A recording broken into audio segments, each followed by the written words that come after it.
खास विषय लेकर हम हाजिर हैं। जम्मू कश्मीर में आतंकवादी अब श्रद्धालुओं को टारगेट कर रहे हैं। बीते 3 दशक में ये पहला मौका है जब वैष्णो देवी जाने वाले तीर्थ यात्रियों को आतंकवादियों ने टारगेट किया। रियासी जिले में शिवखोड़ी के पास आतंकवादियों ने बड़ी वारदात को अंजाम दिया। श्रद्धालुओं से भरी बस पर आतंकवादियों ने अंधाधुंध फायरिंग की। रविवार शाम जब कश्मीर में सूरज ढलने के करीब था, तब इस वारदात को अंजाम दिया गया। आतंकी हमले के बाद सुरक्षा बलों ने ऑपरेशन लॉन्च किया। इधर सरकार ने कहा कि किसी भी दोषी को बख्शा नहीं जाएगा, लेकिन विपक्ष ने इस आतंकी हमले पर सवाल उठाए। इस आतंकी हमले पर इंडिया न्यूज की तरफ से एक बड़ा सर्वे भी किया गया है। जनता के बीच जाकर हम थोड़ी देर में वो सर्वे आपको बताएंगे, जनता की राय भी दिखाएंगे। लेकिन उसे लेकर, इस मामले को लेकर हमने एक रिपोर्ट तैयार की है, उस रिपोर्ट को देखिए।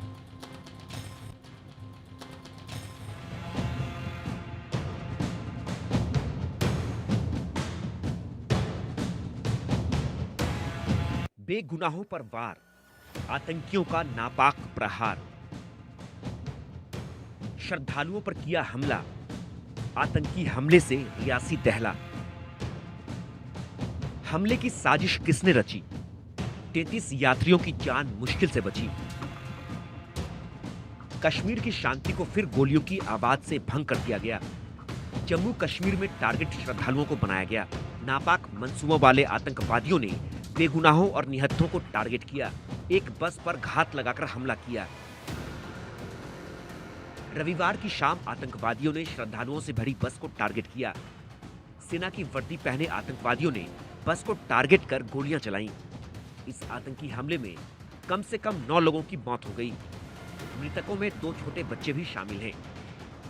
इंडिया न्यूज लगातार आतंक के उस खौफनाक मंजर की तस्वीरें आपको दिखा रहा है जो लगातार आतंकियों ने जो है यहाँ पर ढाए थे। आपको बता दूं कि ये वही यात्री बस है जिसको आतंकियों ने जो है देर शाम निशाना बनाया था। ये बस जो है इस गहरी खाई में जो है आकर गिरी थी जब आतंकियों ने फायरिंग किया। वो क्या मंजर रहा होगा। जो महिलाएं, बच्चे और पुरुष जो थे, जो बाबा भोले के दर्शन कर कर यहाँ से वापस निकले थे, उन्हें जो है यहाँ किस तरीके से निशाना बनाया गया। आतंकवादियों ने बस को टारगेट कर हमला किया। बस पर AK-47 से फायरिंग की गई। आतंकी हमले के बाद बस खाई में जा गिरी और आतंकी मौके से फरार हो गए। आतंकवादियों ने बस के ड्राइवर को सबसे पहले टारगेट किया। गोली लगने से बस का ड्राइवर घायल हो गया और बस खाई में गिर गई। आतंकी हमले में मारे जाने वालों में बस के ड्राइवर और कंडक्टर भी शामिल हैं, जबकि इस हमले में 33 लोग घायल हुए हैं। आतंकियों ने वारदात को शिवखोड़ी के पास अंजाम दिया। बस को इसलिए टारगेट किया गया क्योंकि बस में मौजूद यात्री कश्मीरी नहीं थे। यात्री बस जो है वो शिवखोड़ी से दर्शन करके टुवर्ड्स रियासी जा रही थी। तो उसी बीच इसी स्पॉट पे मिलिटेंट्स ने बस के ऊपर फायर किया। वो फायर करते ही driver lost control of the bus और फिर वो नीचे खाई में जाके बस गिरी। ये इंसिडेंट है पूरा। ड्रोन्स भी यूज हो रहे हैं। हमने अपनी 5 टीम्स बनाई हैं, जो कि ये सारे एडजॉइनिंग आप देख ही रहे हैं। ये काफी फॉरेस्टेड एरिया है, काफी हाइट में है ये। पीछे की जितनी भी पीक्स हैं, इसके बैक साइड पे अरनास का एरिया टच करता है। रजौरी का बॉर्डर है ये।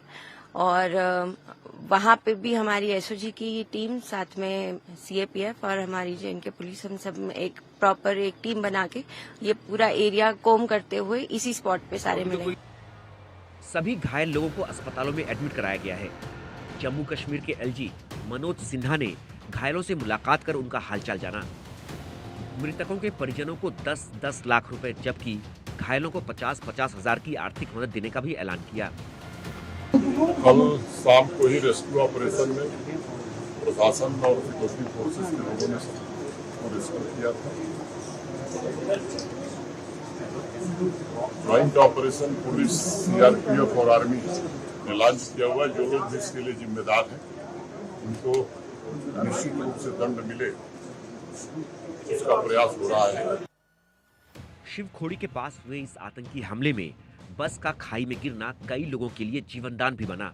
घायलों के मुताबिक आतंकियों ने खाई में गिरी बस पर भी कई राउंड गोलियां चलाईं और फिर फरार हो गए। फायरिंग कर रहा था। उसके बाद में 2 मिनट के बाद में बस जो है खाई में गिर गई। गिरने के बाद भी काफ़ी टाइम तक फायरिंग हुआ। उसके बाद में रुक-रुक के बीच-बीच में फायरिंग होने लगा और लगभग आधा घंटा तक 1 घंटा तक फायरिंग हुआ। उसके बाद में कुछ लोग आए, उनकी सहायता से हम लोग बाहर निकल के आए। आतंकवादियों की तलाश में सेना, पुलिस और सीआरपीएफ ने सर्च ऑपरेशन चलाया हुआ है। ड्रोन और हेलीकॉप्टर से आतंकवादियों की तलाश की जा रही है। आतंकियों के खात्मे के लिए ऑपरेशन लॉन्च कर दिया गया है और राष्ट्रीय राइफल्स के जवान ऑपरेशन में लगे हुए हैं। सरकार आतंकियों के सफाई की बात कर रही है और दूसरी ओर विपक्ष इस आतंकी हमले के बाद सरकार पर हमलावर है। कांग्रेस का कहना है कि कश्मीर घाटी में शांति सिर्फ बयानों में ही आई है। एक तरफ कल शपथ ग्रहण समारोह चल रहा था एनडीए सरकार का, और दूसरी तरफ रियासी में निहत्थे तीर्थयात्रियों पर आतंकी हमला हुआ जिसमें लगभग 10 तीर्थयात्री मारे गए। हमें कहा जाता है, पिछले 10 साल से कहा जा रहा है कि कश्मीर में शांति आ गई है। कहां है वो शांति? किसके लिए है वो शांति? जो बाहर से मजदूर वहां काम करने जाते हैं उनके लिए शांति नहीं है। कश्मीरी पंडितों से पूछिए, वो नहीं मानते कि शांति आ गई। स्थानीय नागरिकों से पूछिए, वो नहीं मानते कि शांति आ गई। सुरक्षा बलों के लिए शांति नहीं, पर्यटकों के लिए शांति नहीं। मेरे राज्य राजस्थान से 10 दिन पहले 2 पर्यटकों पर हमला हुआ। कहां है शांति? जम्मू कश्मीर में बीते 7 सालों में श्रद्धालुओं पर हुआ ये दूसरा आतंकी हमला है। इससे पहले 2017 में आतंकवादियों ने अमरनाथ यात्रा पर जा रहे श्रद्धालुओं पर अटैक किया था। Bureau report, India news.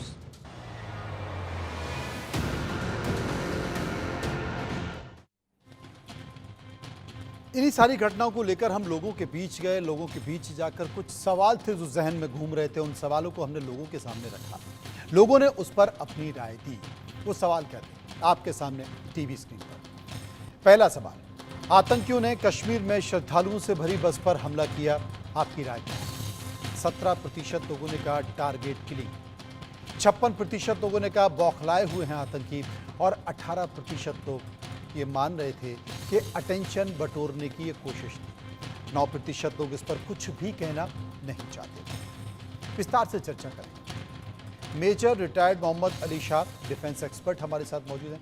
Major general retired Dhruv Katoch, director India foundation के हमारे साथ मौजूद हैं। और सुशील जो कि सीनियर एडवोकेट हैं, जर्नलिस्ट हैं, उनसे भी हम चर्चा करेंगे, समझने की कोशिश करेंगे। सबसे पहले मैं बात करूंगा अली शाह जो कि डिफेंस एक्सपर्ट हैं। मोहम्मद अली शाह, हम आपसे जानना चाहते हैं कि एक बार फिर आतंकवादियों ने अपनी करतूत को दिखाया है, वो भी उन लोगों पर जो एक तीर्थ यात्रा में जा रहे थे, दर्शन करने के लिए जा रहे थे और हमला किया गया। क्या कहेंगे इस घटना को लेकर? जी मनु भाई, सबसे पहले तो मैं तहे दिल से ताज़ियत, कंडोलेंस, अफसोस करता हूं जो परिवार वालों को, जिनके परिवार वाले जिनके शहीद हुए हैं इस आतंकवादी घटना के अंदर। बहुत अफसोस की बात है। और मैं ये कहता हूं कि ये जो आतंकवादी हैं इनको करारा जवाब मिलने वाला है बहुत जल्दी, और तब जवाब मिलेगा तब ये नहीं करेंगे बिल्कुल। और पाकिस्तान बार बार ये ऐसा दिखाने की कोशिश करता है कि हिंदुस्तान में सब ठीक ठाक नहीं है, तो जिम्मेदारी कौन लेगा? इसकी जिम्मेदारी पता नहीं कि कहां से किसने किया है। यहाँ तक मैं अनुमान लगा रहा हूँ, ब्रेन वॉश किया जाता है पाकिस्तान की तरफ से मैक्सिमम। तो वो एक आईटी मशीन है, आईटी यानी कि इंफॉर्मेशन टेक्नोलॉजी नहीं, इंटरनेशनल टेररिज्म, वो माहिर है ऐसी चीजों के अंदर। तो जब हमारे यात्री तीर्थ यात्रा पे जाते हैं, देखिए मैं उस इलाके में 2 साल रहा था, ठीक महज उसी इलाके में। आसन में हमारी पलटन अखनूर में थी, मैं टांडा सेक्टर में था। वहां से हम अक्सर सुंदरबनी की तरफ, शिवखोरी की तरफ, पोनी, रियासी, वो रास्ता, वो जो दूसरा रास्ता है कटरा का, वो रास्ता भी हमने कितने मर्तबा, अनगिनत बार मैंने गिना हुआ है, वो किया हुआ है वो गाना, वो रास्ता। अब वहां पर एम्बुश, घना जंगल है, तो इसी मौके का फायदा उठा के ये आतंकवादियों ने जो एम्बुश खोला, जो सबसे पहले जो बस ड्राइवर को निशाना बना, एनआईए की टीम वहां पर ऑलरेडी मौजूद है, वो इस पे इंक्वायरी कर रही है।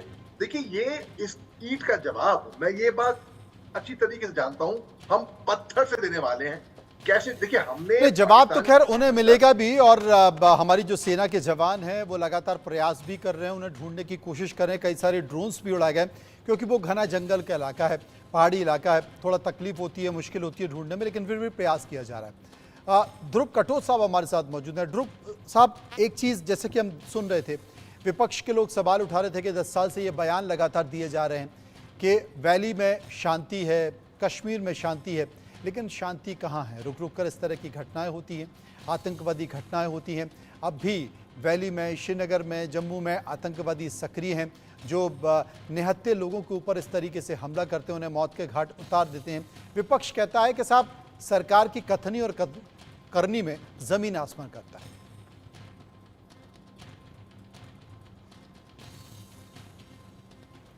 ध्रुव साहब, आप अपना अनम्यूट कर लीजिए एक बार सिस्टम।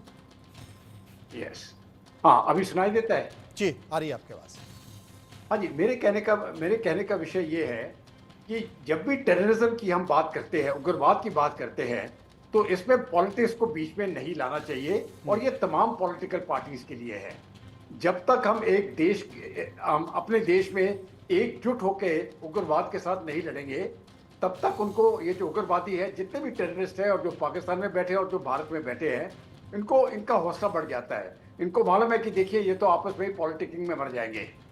तो सबसे पहले जो भी पॉलिटिकल पार्टीज है, जिस प्रकार का ये हादसा हुआ है, हम सबको एक साथ मिलकर, एकजुट होकर इसका सामना करना पड़ेगा। ये तो पहली बात ये है।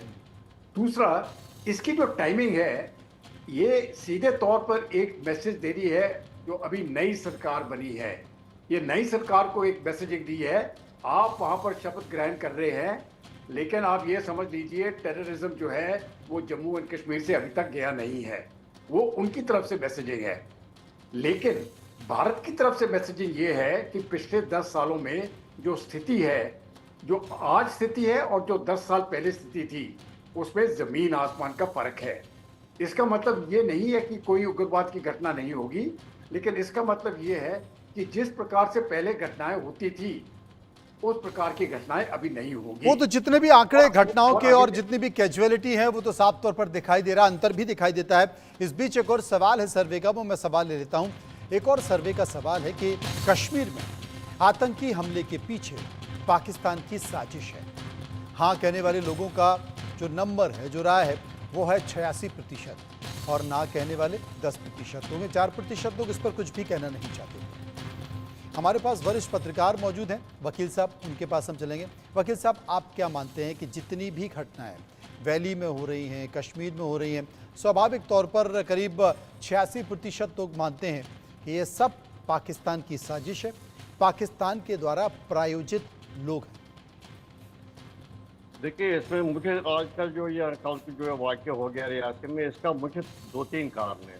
पहला कारण ये है कि पाकिस्तान ने बुलबुला उठाया कि जो कल ये हमारी शबरगह समारोह सेरेमनी थी प्रधानमंत्री की, हमने नेबरिंग कंट्रीज के जितने हेड थे, जैसे चाहे बांग्लादेश है तो वहाँ से आई थी शेख हसीना जी, या अपने श्रीलंका से या मॉरिशस से, नेपाल को भी इन्वाइट किया गया था, लेकिन पाकिस्तान को नहीं किया गया था, क्योंकि हमें पाकिस्तान को अभी भी टेररिस्ट कंट्री समझते हैं। उस वजह से भी बौखलाहट होगी।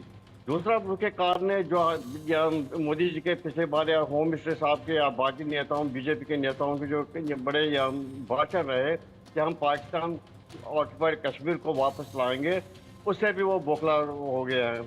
तीसरा मुख्य कारण है कि इस बार जो कश्मीर में इलेक्शन हो गए, लोग बिना डर, बिना किसी इससे निकल गए वोट डालने, और पिछले जो रिकॉर्ड थे वो सारे तोड़ दिए, उससे भी पाकिस्तान बड़ा परेशान है। उस वजह से ये जो कल का जो वाक़या हो गया, यहाँ से यह शपथ समारोह सेरेमनी चल रही थी, तो वहाँ से उन्होंने पीछे से ये अटैक कर दिया। ये उनको दिखाना था कि देखो जी कश्मीर में अभी सब कुछ ठीक नहीं है। लेकिन एक चीज़ देख लीजिए, ये जो पाकिस्तान कर रहा है, ये जो कल वहाँ पर अटैक हुआ, ये किसी लोकल का जो या टेररिस्ट है या जो वहाँ पर जम्मू में ऑपरेट कर रहे हैं, रियासी पूंछ वगैरह में, ये उनका ब्रेन नहीं है। ये ब्रेन जो है, ये आहिस्ता के जो अफसर बैठे हैं पाकिस्तान में, जो इन टेररिस्टों के हैंडलर्स बैठे हैं पाकिस्तान में, वो कैलकुलेटेड वे में करते हैं। और यहाँ पर खाली उनको ऑर्डर दिए जाते हैं कि आज ऐसा हो रहा है वहाँ पर, तो आप यहाँ पर अटैक कर लो। आप देख लीजिए ये जो रियासी का वाक़या, मतलब आप मानते हैं कि जितनी भी इस तरह की आतंकवादी घटनाएं हो रही हैं, उनमें पाकिस्तान में जो बैठे लोग हैं, चाहे वो ISI के लोग हों या फिर आतंकवादी संगठन के लोग हों, वो सब जिम्मेदार हैं? क्योंकि आप देखिए कल जो ये वाकया हो गया इसमें लोकल सपोर्ट भी है। जब तक लोकल सपोर्ट नहीं है ऐसा हमला पॉसिबल नहीं हो सकता। बस में बैठे हैं यात्री, बैठे हैं हिंदू यात्री, बैठे हैं, लोकल नहीं बैठा कोई। वो मैसेज किसने इनको दे दी? वो मैसेज कोई लोकल जो इनके यहाँ पर सपोर्ट है या जो और वो ग्राउंड या टेररिस्ट है जम्मू में या कश्मीर में, उनकी हेल्प से ये वाकया किया गया। और ये पहले बार नहीं हुआ जब 2019 में जब ये दफा 370 हटाया गया कश्मीर से, ये उस टाइम ये रेजिस्टेंस फोर्स बन गया। उसके बाद 2022 में भी उन्होंने एक ऐसे ही अंजाम दिया वाकया अटैक, जिसमें विष्णु माता एक बस जा रही थी हिंदू पिलग्रिमेज, उसमें भी बैठे थे, उसमें स्टिक बॉम्ब रखे उन्होंने, उसमें से 4 मतलब कुल मिलाकर पाकिस्तान में बैठकर अगर आप ये बात कहते हैं कि हाँ साहब यहाँ के लोगों का हाथ है, लेकिन जब तक लोकल सपोर्ट नहीं होगा तब तक ये संभव नहीं होगा, तो कुल मिलाकर संकेत साफ दिखाई दे रहे हैं। एक और सर्वे का सवाल है कि क्या हिंसा के जरिए आतंकी जम्मू कश्मीर में विधानसभा चुनाव में अड़चन डालना चाहते हैं? 84% लोगों ने कहा हाँ, 9% लोगों ने कहा ना, और 7% लोग ऐसे थे जो इस पर कुछ भी कहना नहीं चाहते थे। यानी कि सवाल क्या है, क्या हिंसा के जरिए आतंकी संगठन जम्मू कश्मीर के जो विधानसभा चुनाव हैं जो आने वाले समय में होने वाले हैं उन पर कोई असर डालना चाहते हैं? क्या मोहम्मद अली शाह हैं डिफेंस एक्सपर्ट। स्वाभाविक तौर पर शाह साहब, पाकिस्तान में बैठे लोग या पाकिस्तान के जितने भी आतंकवादी संगठन वो क्यों चाहेंगे कि पाकिस्तान में लोकतंत्र की बहाली हो, पाकिस्तान में चुनाव हो? वो क्यों चाहेंगे? क्योंकि वो तो बार बार यही दिखाना चाहते हैं कि पाकिस्तान में जमहूरियत को कुचला जा रहा है, पाकिस्तान में लोकतंत्र नहीं है। और हिंदुस्तान के लोग जो कश्मीर में बैठे लोग हैं, वैली में बैठे लोग हैं, जो नहीं चाहते, उनका ऐसा मानना है, जबकि वो चाहते हैं, वो नहीं चाहते कि साहब यहाँ पर चुनाव हो। देखिए, पाकिस्तान एकदम नासुर है, उनका तो कोई इलाज है ही नहीं। और उनकी जो बदतमीजी जो है, बार बार कश्मीर की तरफ को निगाहें डालना, गंदी गंदी नापाक नजरों से देखना, ये कतई नामंजूर है। पीओके में ही इतनी प्रोटेस्ट हो रही है कि पीओके वाले तंग आ गए हैं पाकिस्तानी सरकार से। वो वापस अपनी सरजमीन जो कि हिंदुस्तान की जमीन थी, पीओके है और रहेगी, उसमें शामिल होना चाह रहे हैं।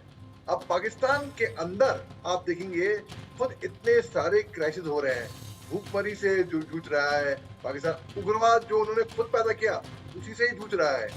IMF, इंटरनेशनल मॉनेटरी फंड इनको लोन देने से तैयार नहीं था, FATF के ग्रे लिस्ट में था, इनकी सिंध प्रोविंस में सिविल वॉर हुए थे।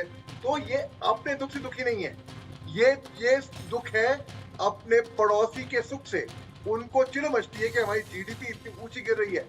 वो बार बार उनके खुद के मंत्री ने पार्लियामेंट में खड़े होकर हमारी खुद की तारीफ करी है, ऐसा कई बार हुआ है।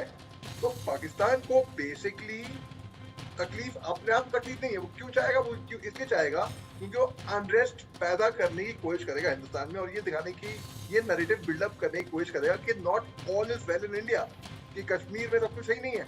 बल्कि धारा 370 हटने के बाद, अगर 2019 के बाद काफी बदलाव आया है।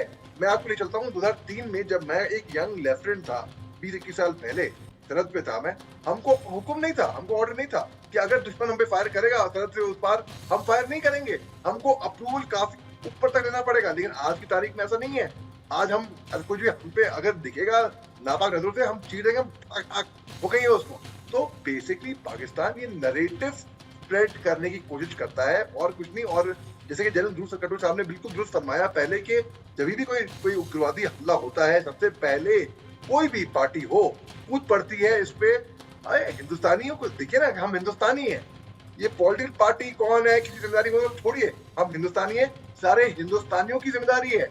इसको एक तरीके से मैं इस गंदे वाले डाक्टरली कावर्डली एम्बुश को मैं काफी हद तक मैं इंटेलिजेंस फेलियर भी मानूंगा कि भाई बिल्कुल आपने ठीक कहा और तमाम बातों पर प्रयास भी डाला। एक और सवाल है सर्वे का कि क्या भारत को पीओके के आतंकी अड्डों पर एक और सर्जिकल स्ट्राइक करनी चाहिए? 88% यानी कि 88% लोगों ने कहा हाँ करनी चाहिए, 7% लोगों ने कहा नहीं करनी चाहिए, और 5% लोग ऐसे थे जो उस पर कुछ भी कहना नहीं चाहते थे। ध्रुव साहब, हमने सर्जिकल स्ट्राइक की है और उसका असर भी दिखाई दिया है। अब फिर ऐसी घटनाएं होती हैं तो लोगों की भावनाएं उमड़ कर आती हैं कि जनाब एक और सर्जिकल स्ट्राइक कर दीजिए, पाकिस्तान को फिर से महसूस करा दीजिए। 88% लोगों ने कहा है। तो आप कितनी भी सर्जिकल स्ट्राइक कर लो, लेकिन ये तय है कि पाकिस्तान सुधरेगा नहीं। देखिए, बात तो सही है, आपने कहा कि पाकिस्तान सुधरेगा नहीं, लेकिन उसको बिहेवियर को चेंज करना ये हमारा फर्ज बनता है और हम करेंगे भी। और आप एक सर्जिकल स्ट्राइक की बात कर रहे हैं, मैं तो कहता हूं जब भी कोई इस प्रकार का हादसा भारत में होता है, इस प्रकार का टेररिज्म का हमला होता है, तब तो एकदम स्ट्राइक होना चाहिए पाकिस्तान के ऊपर। और इस समय पर मैं समझता हूं, देखिए ये जो उनके टेररिस्ट के बेस है, वो तो छोटे छोटे बेस होंगे, 5-10 आदमी, 20 आदमी, और वो भी बार बार बदली हो जाते हैं। लेकिन जिस रास्ते से वो टेररिस्ट आ रहे हैं भारत में, जो भी पाकिस्तान का पोस्ट उनको मदद कर रहा है, मेरी राय ये है कि उस पोस्ट को बर्बाद कर दीजिए। 1 पोस्ट हो, 2 पोस्ट हो, 3 पोस्ट हो, उनकी सेना को ये डर पैदा होना चाहिए कि अगर हमारे इलाके से टेररिस्ट जो है वो भारत की तरफ चलेंगे और हम पकड़े गए तो हमें भारत नष्ट कर देगा। उस प्रकार का दबाव मुझे लगता है इस तीसरे टेन्योर में मोदी 3.0 को पाकिस्तान को ये संदेश देना पड़ेगा, और तब जाके ये मामला जो है ये समाप्त होगा। टेररिज्म की जो शुरुआत है और अंत है वो रावलपिंडी में है, वो उनके आर्मी हेडक्वार्टर्स में है, और जब तक उनको दर्द नहीं होगी, मैं समझता हूँ ये खेल खत्म नहीं होने वाली है। ये खेल खत्म नहीं होगा, ये खेल चलता रहेगा। और स्वाभाविक तौर पर कहीं ना कहीं पाकिस्तान के बारे में ये कहा जाता है कि पाकिस्तान की आवाम को खुश करने के लिए, उनकी खुशफहमी के लिए कभी कभी सत्ता में बैठे पाकिस्तानी हुक्मरान इस तरीके से खेलते हैं, इस तरीके का खेला करते हैं कि हिंदुस्तान में आतंकी घटनाएं होती हैं तो वहाँ की आवाम खुश होती है, और वहाँ की जितनी आतंकी घटनाएं होंगी, यही कारण है कि पाकिस्तान की आवाम पर, पाकिस्तान पर आर्मी का कब्जा है और आर्मी सब कुछ रूल करती है। वकील साहब मेरे साथ मौजूद हैं, वरिष्ठ पत्रकार हैं। वकील साहब, पाकिस्तान के पास कोई बड़ी इंडस्ट्री नहीं है, इंडस्ट्री तो है, लेकिन जिस तरीके से भारत ग्रो कर रहा है, इंडस्ट्रियलाइजेशन हो रहा है, उस तरीके से पाकिस्तान आगे नहीं बढ़ रहा है। भारत की आप कृषि व्यवस्था को देख लीजिए, भारत के आप जनधन को देख लीजिए, भारत के आप अंतर्राष्ट्रीय कदमों को देख लीजिए, भारत के आप अंतरिक्ष के कदमों को देख लीजिए। पाकिस्तान तो उस तरीके से नहीं बढ़ रहा है। तो वहाँ की जब तक आपकी आवाम का ये दबाव आपके अपने हुक्मरानों पर नहीं होगा कि हिंदुस्तान को देखिए वो आगे बढ़ रहा है, तरक्की के रास्ते पर चल रहा है, और इस पाकिस्तान में रोटी नहीं है खाने के लिए, तब तक आपके सरकार और आपके हुक्मरान भी सुधरेंगे नहीं। तो ये आवाम कोशिश क्यों नहीं करती है? पाकिस्तान के लोग कोशिश क्यों नहीं करते? पाकिस्तान के लोग इसी में खुश हो जाते हैं कि हिंदुस्तान में आतंकी घटनाएं हो रही हैं और लोगों को मार दे रहे हैं। देखिए, इस टाइम पाकिस्तान में 2 किस्म के लोग हैं। एक तो पढ़े लिखे लोग हैं जो समझते हैं कि भारत कितनी तरक्की कर रहा है, भारत कितने आगे जा रहा है हर क्षेत्र में, चाहे ये हो, ये इंडस्ट्री हो, इकोनॉमी हो, या इसमें या जो अपना हो, स्पेस टेक्नोलॉजी हो, हर क्षेत्र में भारत आगे जा रहा है। और पाकिस्तान का जो मीडिया हो वो देख लीजिए, मोदी सरकार, मोदी जी के क्या गुण गा रहे हैं। पाकिस्तान में ऐसा भी एक सेक्टर लोगों का जो कह रहा है कि हमें पाकिस्तान में अगर मोदी जैसा प्रधानमंत्री मिले तो पाकिस्तान कहां से कहां पहुंच जाएगा। लेकिन पाकिस्तान में एक ऐसा कौम भी है, इटरेट कौम, जिनको कहा जाता है कि हिंदुस्तान में क्या हो रहा है वो एक ही आवाज कर रहे हैं, देखो जी कश्मीर के सबरी जात की हो रही है, उनको दबाया जा रहा है, मस्जिदों में जाने नहीं दिया जा रहा है, फौज उनको तंग कर रहा है, उनके बेटियों को घर से बाहर नहीं दे रहा है। ये एक नैरेटिव फैलाया हुआ है क्योंकि पाकिस्तान के जो पॉलिटिशियन और जो पाकिस्तान की मिलिट्री है वो जो अपना पॉलिटिक्स आगे चला रहा है वो इन कारणों की वजह से चल रहा है। उन्होंने लोगों को ऐसे रखा हुआ या करके गुमराह करके, क्योंकि वो इंडिया के खिलाफ या नाराज है और इंडिया के खिलाफ जार उगल रहे हैं। लेकिन अब जो नए पाकिस्तान में जो नई जनरेशन आ रही है वो समझ रही है इंडिया कितना प्रॉस्पर कर रहा है और कभी इंडिया हम पे अटैक नहीं कर रहा है, हम ही तो इंडिया को तंग कर रहे हैं। ये पाकिस्तान में जागृति आ गई है, इसका नतीजा देख लीजिए। पाकिस्तान ऑक्यूपाइड कश्मीर में वो ओपनली कह रहे हैं हम हिंदुस्तान के साथ मिलना चाह रहे हैं, हम हिंदुस्तान के आर्मी का स्वागत कर रहे हैं, हमें कोई भी मौका मिले हम हिंदुस्तान के साथ जुड़ जाएंगे। इस टाइम में हमारा सर्वे का एक और सवाल ले लेते हैं। सर्वे का एक और सवाल है कि क्या मोदी को घाटी में आतंक की सफाई का सबसे बड़ा सैन्य ऑपरेशन शुरू करना चाहिए?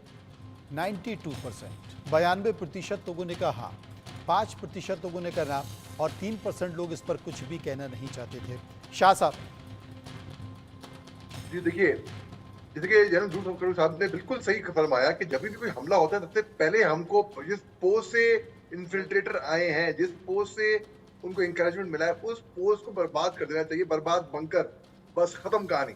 और जैसे कि आपने बताया कि 93% लोगों ने कहा जी हाँ, मैं भी उनकी राय रखता हूँ।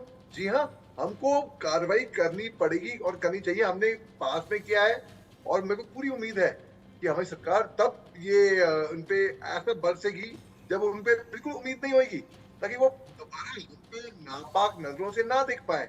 ये बात सही है, लेकिन सबसे बड़ा सवाल है जिसका जिक्र वरिष्ठ पत्रकार वकील कर रहे थे कि जब तक लोकल सपोर्ट नहीं मिल पाएगा, पाकिस्तान से गए हुए आतंकवादी या पाकिस्तान के जो आईएसआई है वो किस तरीके से पाकिस्तान में इस तरह की घटनाओं को अंजाम देगी, ये भी बड़ी सवाल है। कहीं ना कहीं घाटी में ही कुछ लोग हैं जो आतंकवादियों की मदद कर रहे हैं, घाटी में ही तमाम इस तरह की संकेत और संदेश दिखाई दे रहे हैं जिस कारण इस तरह की घटना हो जा रही है, और उन्हें चिन्हित करना बहुत मुश्किल है, क्योंकि अगर चिन्हित इतनी आसानी से होता तो शायद इस तरह की समस्या कई साल पहले ही खत्म